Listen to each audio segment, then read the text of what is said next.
Now, regrettably, this is the truth. So I have been even invited by these credit rating agencies in New York, Standard & Poor, and they invite me there, they give me a good cappuccino, and I tell them that this is the truth. I don't want to damage this country. This is the truth. I have to tell the truth. And they say, but this is horrible. If those numbers are correct, and now I have not done all the calculation myself, they're all the economists, so these numbers have to be checked in the detail, of course. But when they tell me if these numbers are correct, then we will have to, what is called, downgrade the debt of France.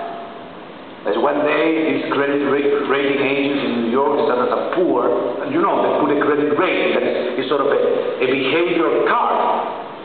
The president of Standard & Poor will have to go to Paris, ask for a meeting with Nicolas Sarkozy, and tell him, Nicolas, I have very bad news. For 100 years, France has had this rating of AAA, that is the best students in the class, because they are the French. Well, regrettably now you will go to B, together maybe with Colombia, not with Venezuela. Venezuela is, but you see, Sarkozy will say this goes against the dignity of France. Sarkozy may throw a nuclear bomb over New York after this. They will not react well. You can imagine telling the French that their credit worthiness is not AAA, but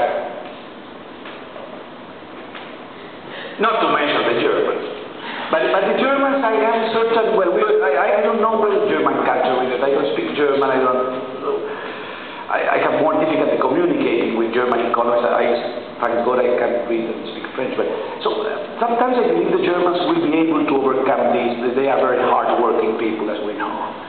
And they are very disciplined. So if the government tells them you have to retire at 75, the German will say yes, and they will work until 75. I really, these countries work until 75. These numbers look much, much better.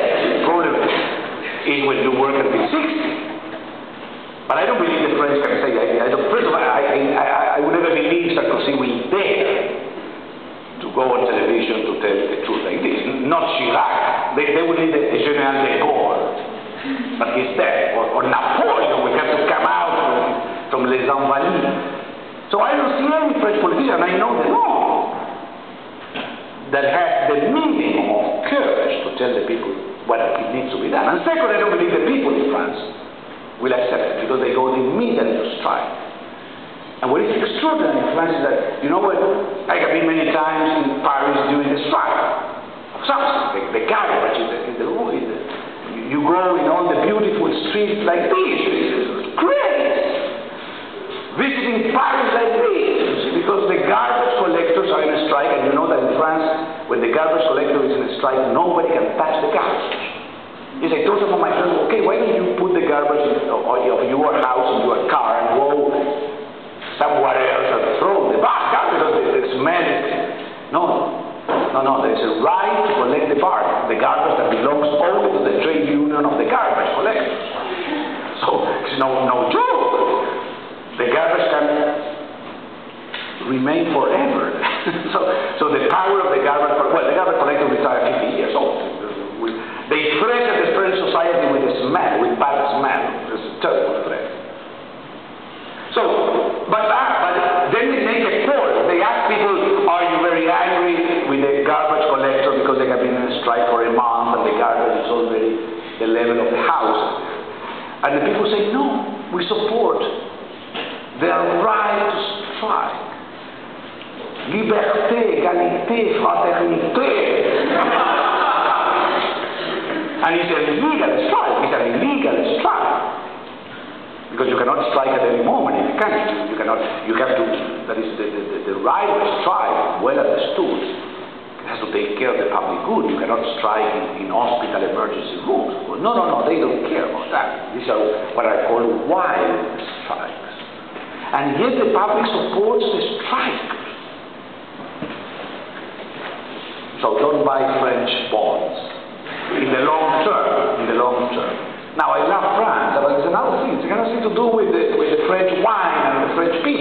This has to do with the problem that we spoke before. So this is the problem of Europe. So it's not only Greece. Greece is the aperitif. Greece will be this year, and you will see maybe in a year or two, I don't know, maybe Spain, maybe Italy. The capital markets will eventually say no more to Spain, no more to Italy. They have not yet. And eventually, maybe in 5, 6 years, they will say no more to France. Oh, and you see, you imagine the crisis. The world doesn't lend to France. Well, as I said, all this is the problem of the welfare state that has grown even more with these pyramid schemes. You see, as I said, created really by Bismarck. But in America, these are called Ponzi scheme. I don't know whether you have heard the name Ponzi. Ponzi was an Italian who went to America and created this pyramid scheme in which you pay the latest investor with the money of the first investor. See, Mr. Madoff, you have heard of Mr. Madoff. Last year he was a New York financier and fraud. But he basically said, okay, whoever put the money with me, I will pay a high rate of return. And where did he get the money? From someone else who was coming in. So in a pyramid scheme, you can keep that going until someone says, no, I don't come in. And at that moment, you cannot pay. So the pension systems of Europe are Ponzi schemes, pyramid schemes. This is Signore Ponzi, incidentally. He was taken to jail. You see, he has his jail number here. 5247, maybe. That should be my website for all this problem. 5247. I'm just having the idea. The jail number of Mr. Ponzi. Okay, idea. The cappuccino. Now, this is wonderful. I got a friend of mine to make this little cartoon. That is Mr. Madoff. That is Mr. Madoff. You recognize him from photographs last year? He was always in the press. And he's being interrogated in France by the police. They're saying, Mr. Madoff, where did you got this crazy scheme of paying the first investors with the money of the last investors? And he said, well, I got it from the French pension system. So I can distribute this around France in order to create problems, you see, to create thinking, to think outside the box for the French, because the French don't want to recognize the problem. Now here is Prince Bismarck, this is a wonderful portrait, but look at his face, he's a tough German. I would like to find him in the night in the street. Would you like to find Prince Bismarck in the night? Well, my paper on this, again, it is in the website. I wrote it, I think, well, I wrote it in 2003, a big monetary conference in Washington, but it was published in 2004 in the Cambridge. It's called Will the Pension Time Bomb Sink the Euro? So this was 6 years ago. And at that time, nobody started saying, come on. Nothing can sink the euro, you see. Nothing can sink the Titanic.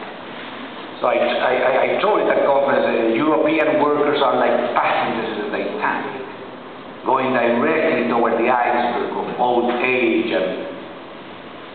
But as you know, in the Titanic, the captain, I don't know, the captain was sleeping and the officers were dancing in the floor. You know what is the dance goes on in Europe, while the Titanic goes toward the iceberg of old age and demographic and all the trends I have shown.